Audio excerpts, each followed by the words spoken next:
Hi, I'm the only black teenage geek, and for this review we're gonna...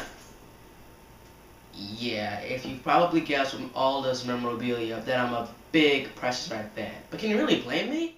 The Price is Right has not only gone on to be one of the greatest game shows of all time, but one of the greatest television shows of all time in general. Now, if you've been living under a rock on the planet Mars, or you've just been dead for the past 40 years and you don't know how the show works, I'll explain. You and three other contestants get called to come on down to Contestants Row where you bid on a prize. The person that is closest to the actual retail price without going over moves on to one of the many pricing games they have pre-set up. Like Clock Game, Cliffhangers, and everyone's favorite, Plinko. $10,000! After that, you move on to the Showcase Showdown, where you and two other contestants try to get as close as you can to $1 without going over. The person that is closest moves on to the Showcase, where you are shown an array of prizes and are asked to bid on them at the end. The person that is closest to the actual retail price of their showcase, again without going over, is the big winner of the day. But does Price is Right 2010 have what it takes to make it one of the best television adaptations for a video game of all time? Or is it just a sad, pathetic, crap-tastic attempt to cash in on a popular series? Let's find out. Now when you first start the game up, you'll notice that there are three different modes of the game. Free Strikes mode, where you keep playing over and over until you accumulate free strikes. Classic mode, where you have 6 chances to get out of Contestants Row and play a normal episode from there. And a party mode, where up to 4 people can play a full episode.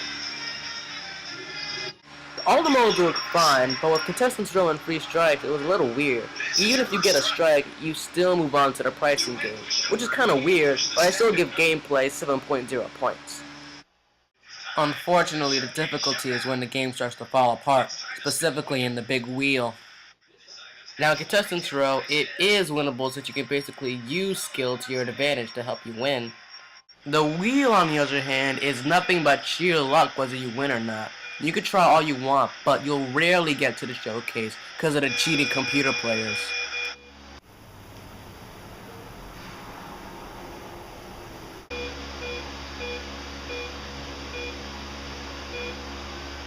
Crab cakes!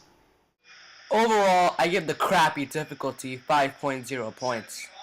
But the best part about video game show adaptations are the authenticity. How close does it relate to the actual TV series? And does Price is Right 2010 deliver? Yes and no. Even though Clock Game, Plinko, and Cliffhangers are in the game, there's still some pricing games that I would have wished made it to the final cut. Like Any Number, 10 Chances, or even the Grand Game. The graphics on the big wheel look great, but the order in which you spin the big wheel is completely random, unlike the real show, where your winnings from the pricing games determine who spun first and who spun last. Being a Price fanboy, it's hard not to nitpick at every little detail that's wrong with the game, but I still give authenticity 6.0 points. And that gives Price is Right 2010 a total score of 19.0 points. If you're a diehard fan of the show, you might not enjoy this game a lot, but if you're a casual fan or casual viewer of the hit show, you might enjoy it, but get a used copy for cheaper, you won't be disappointed. I'm the Black Teenage Geek, signing out.